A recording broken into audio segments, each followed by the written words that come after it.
Sok szeretettel köszöntök mindenkit sorozatunk 7. részében, ahol egy rendhagyó horgászatra invitálok minden kedves nézőt. Rakosbottal szeretnék ragadozó halakat fogni.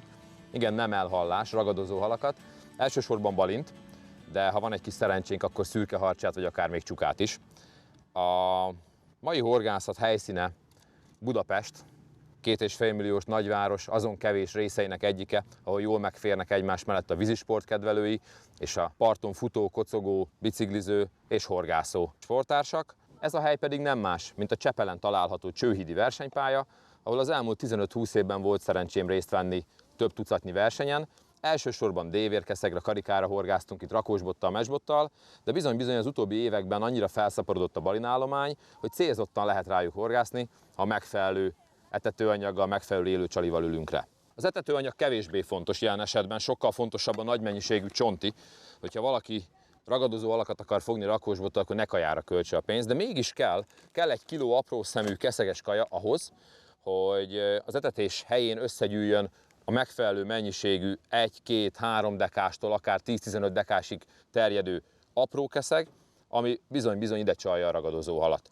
Tényleg így van, nem a csontit fogja meglátni a balin 15-20 méterről, az csak 1-2 méterről legfeljebb, hanem az apró halak nyüzsgését. Az etetésre való felkészülés 3 lépésből fog állni. Egyrészt megkeverem ezt a kaját pár deci vízzel, azután ezt a jó sok csontit, kb. 4 liternyi csontit megragasztom 2 kg kavicsal, erre a 2 dologra lesz szükség, a ragasztóra és a kavicsra, majd a 2 kg barna agyagba beleteszem vágott giliszta formájában ezt a fél kilónyi dendrobénát.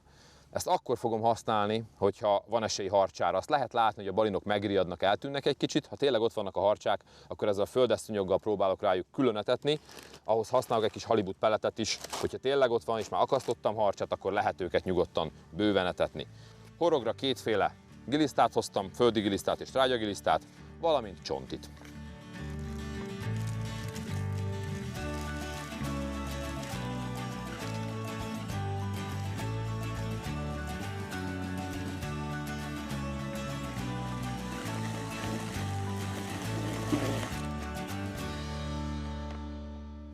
Ekkora mennyiségű csonti ragasztásához már érdemes dézsát használni, sokkal könnyebb elkeverni a kavicsal és a vízzel.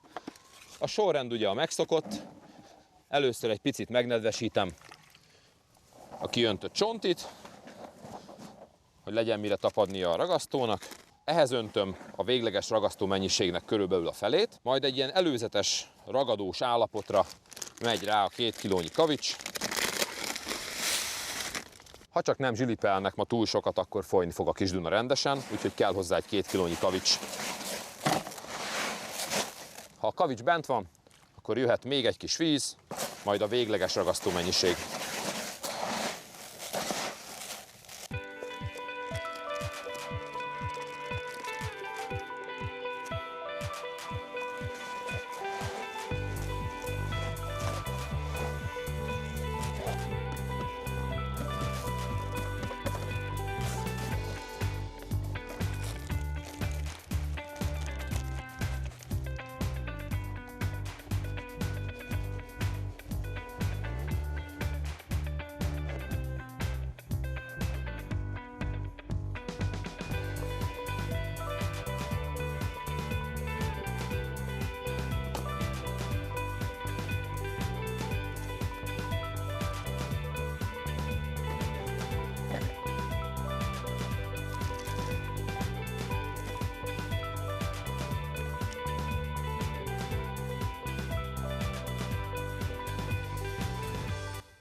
A giliszta vágásához elengedhetetlenül szükséges, hogy a lehető legtisztább állapotba hozzuk a csalit. Ennek az a módja, hogy egyrészt lerostáljuk róla a tőzeget, másrészt pedig egy áttetsző edénybe helyezve hagyjuk, hogy minél jobban összegombolyodjanak középen, gyakorlatilag letúrják magukról a felesleges háncsot, famaradékot és tőzeget, ezzel a természetnek nem ártunk, és a giliszta szépen ott marad a közepén. Ezt egy párszor érdemes megcsinálni, és utána teljesen tiszta giliszta lesz majd így az alján.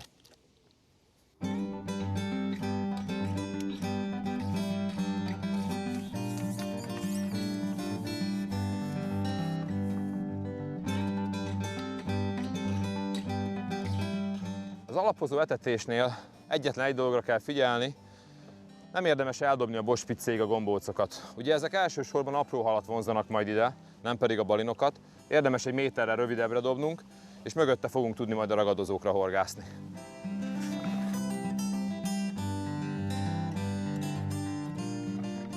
Ez az 1 kiló tényleg nem sok, érdemes bedobni az egészet rögtön az elején, már csak azért is, hogy amikor már van előttünk nagyobb hal, akkor etetőanyaggal ne vonzzunk oda még több kicsit. Úgyhogy én ezeket szépen bedobálom, aztán jöhet a csonti.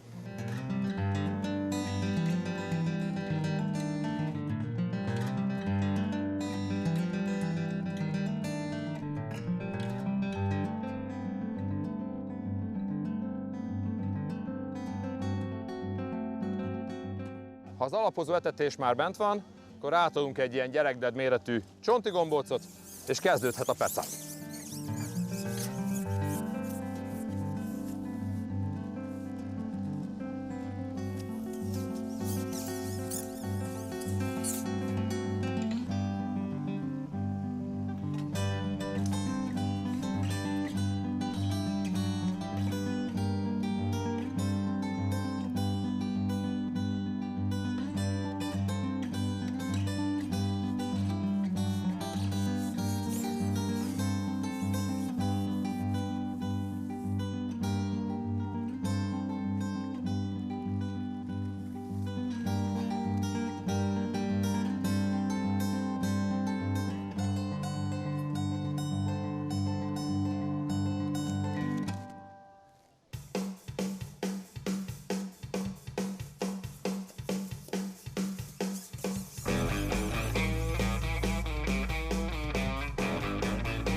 Néz ki, hogy a kisebb-nagyobb keszegek tényleg ellepték az etetést. Ez természetes velejárója az etetőanyaggal történő alapozásnak, de hát nem ezekért a halakért jöttünk.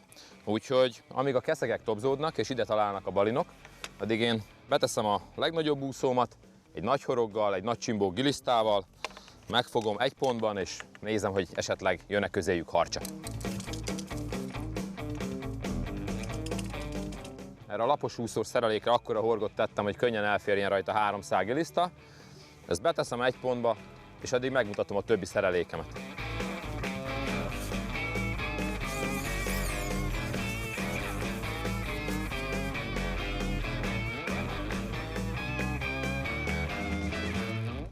A legkönnyebb cuccom egy sárga dajva hidrogumival szerelt 14-es főzsinoron lévő grammos úszó, egészen pontosan 1,25 grammos, ami egy matyéri szerelék egyébként, egy matyéri kárászhozós szerelék, klasszikus láncolmozással van elkészítve, és a végén egy 25 centis előkén egy 18-as, valójában inkább 16-osnak megfelelő méretű Gamakatsu 13-12-es horog található. Ezzel 2-3 szem csontival tudok alig fenékre húzott eresztékkel, pár centit a fenéken tartva nagy sebességgel úsztatni. Akkor lehet jó, hogyha viszonylag kevés balinból szeretnék megfogni egyet-kettőt. Ennél egyel erősebb cucc, a kék színű hidróval szerelt, Interlastic topsetben feszíthető módon elbújtatott gumizású cuccom, ami 16-os főzsinoron egy 2 grammos úszót jelent, szintén láncolmozással készült, viszont itt már egy kifejezetten vastaghúsú 14-es horog az, ami teljesen letett előkével, 4-5 szem csontival akkor jó, hogyha van előttünk hal bőven, és szeretnénk haladósan horgászni rájuk. Erősorrendben következő szerelékem az a lapos úszó, ami ott egy nagy csokor gilisztával várja a vendéget. Ez egy 5 grammos Seria Walter Flat Float, aminek a zsinórvastagsága 18-as, a horog méret 10-es, az előkehoz még mindig 25 centi, de adott esetben variálható 40 centire.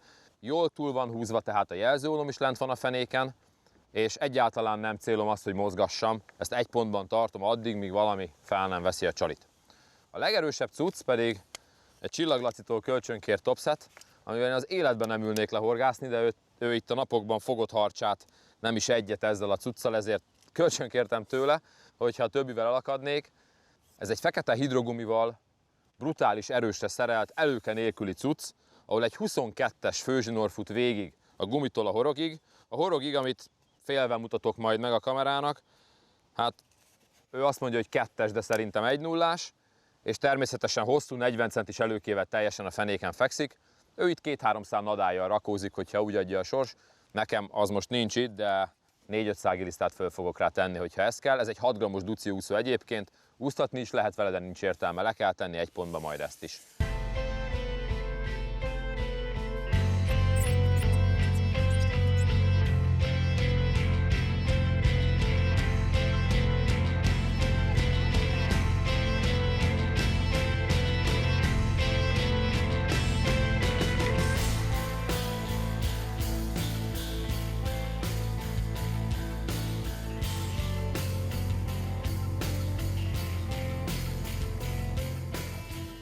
Nem volt kapásom a gilisztára is, mivel alapvetően csontit etettem eddig, megpróbáltam feltenni 6-8 szem csontit erre a nagy 10-es horogra, és nem kellett sokat várni az első harcsáig. Nem nagy harcsa, kilós lehet körülbelül, de már nem a keszegek jönnek.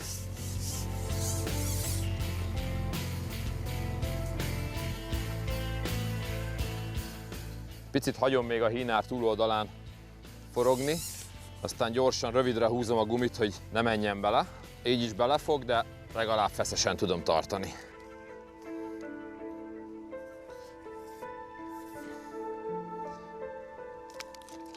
Na, a mai első fővárosi harcsánk.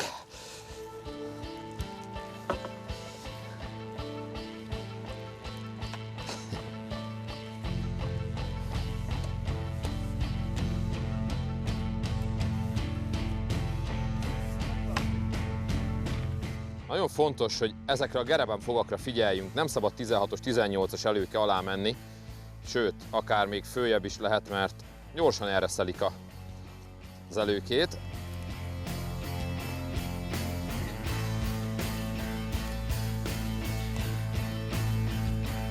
Ez volt a szájában.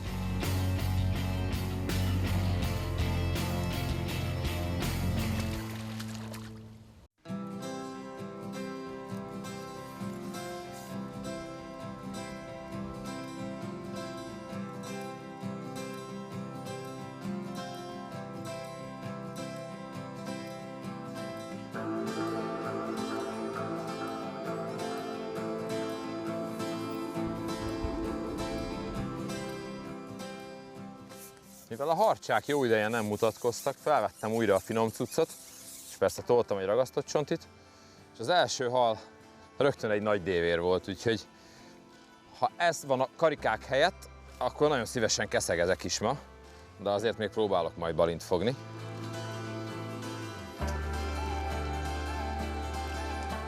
Ez már egy igazi szép dunai dévér.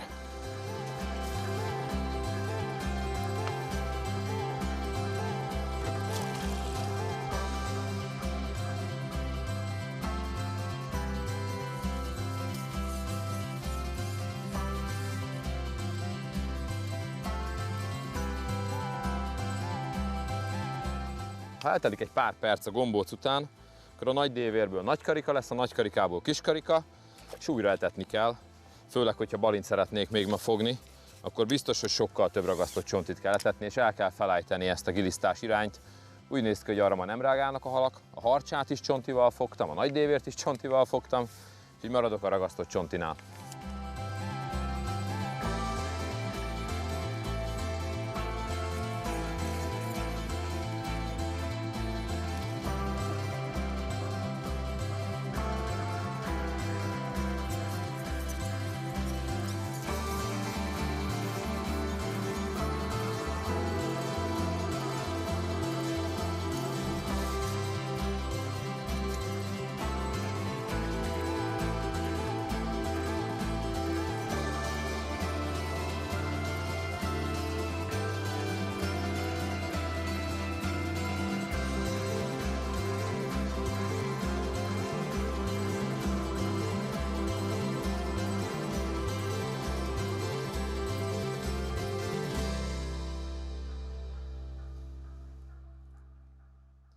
Lehet, hogy megvan az első balint, kis hal, nem nagyobb, mint a keszegek, de egész máshogy kapott, és rögtön felugrott a víz tetején.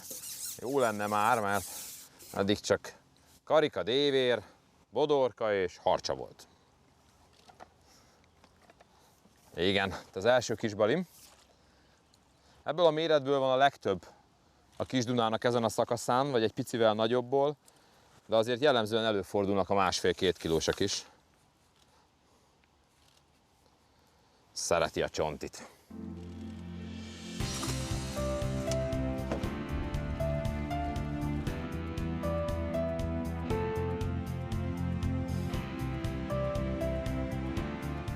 Eltelt egy óra a keszegekkel, megmondom őszintén, meguntam. Nagyon szeretek keszegre horgászni rakósbottal, főleg folyóvízi körülmények között, de nem ezért jöttünk.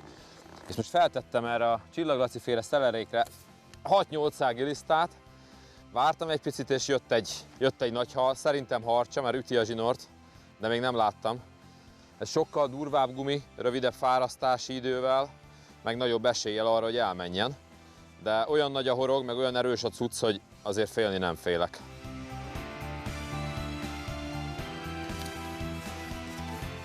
Olyasmi, mint az előző.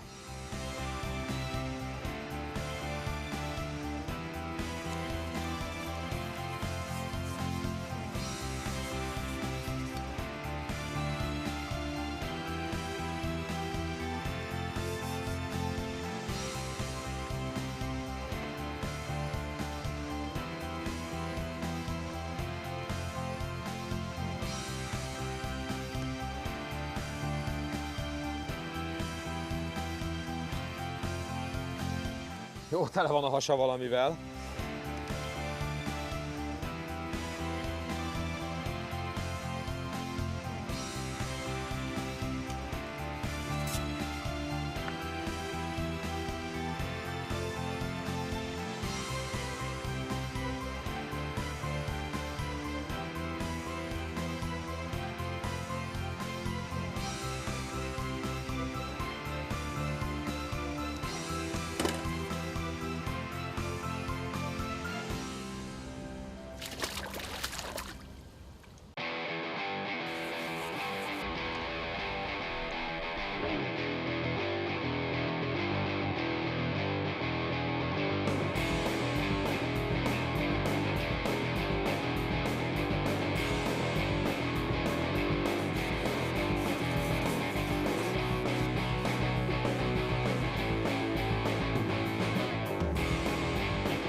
A ragasztott csontira annyi karika, és hát szerencsére harcsa állt be, hogy a balinok nem mertek lemenni.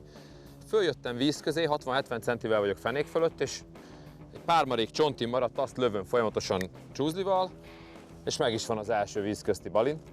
Remélem lesz még belőlük több is.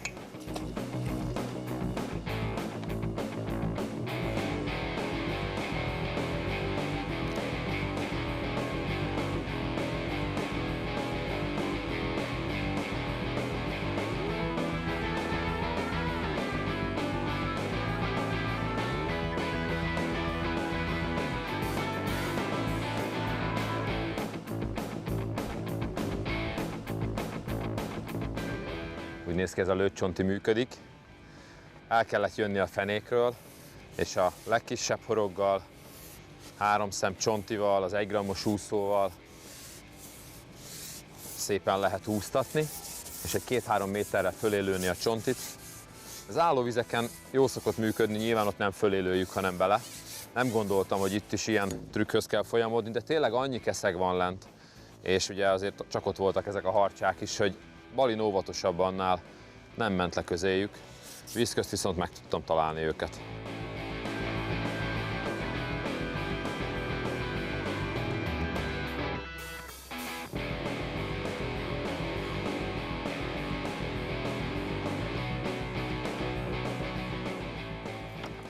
Ennek a vízközti balinhorgászatnak a lelke nem a pontosság, hanem a folyamatosság. Akkor is, ha gubancolunk, akkor is, ha eresztéket állítunk, mindig lőni kell egy kicsit, és a lövés környékét kell meghorgászni, semmiképp sem pontosan, egyrészt mert lehetetlen, másrészt mert a balin akkora területet jár be ilyenkor cikázva, hogy nem tudunk hibázni. Ami viszont nagyon fontos, hogy folyamatosan menjen az a félkosárnyi csonti. Ebben egyébként nagy segítségünkre van, ha megtanuljuk a botot egy kézzel kezelni.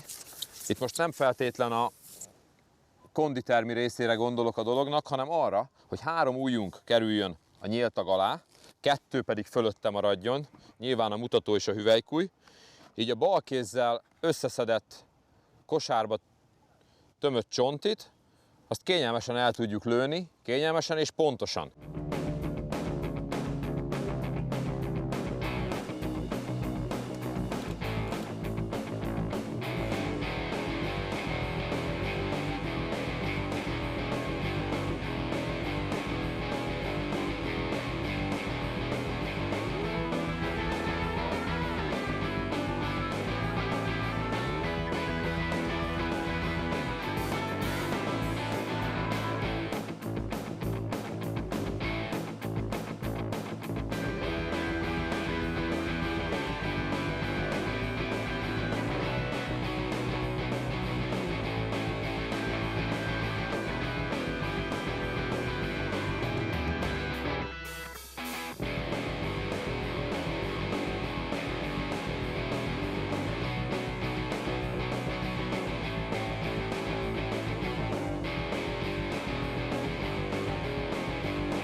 Érdekes horgásznap volt ez a mai is. Kezdtük a keszegekkel, aztán sikerült fogni 2 jó harcsát, letett cuccal, fenéken, nagy horoggal, egyiket csontival, a másikat pedig gilisztacsokorral, és ahogy eltűntek a kajakosok, úgy megcsendesedett a víz, rögtön megjelentek a balinok víz közt, sikerült is belőlük fogni egy tucatnyit 60-70 centivel a fenék fölött, de most már ott is csak keszeg van, úgyhogy leteszem ezt a finom pecát, felveszem a legdurvábbat, a legnagyobb horoggal, és kunyiztam a srácoktól a szomszédból 2 szál nadályt, én ezt beteszem és beleülök. Tőletek elköszönök, sziasztok, találkozunk a következő részben.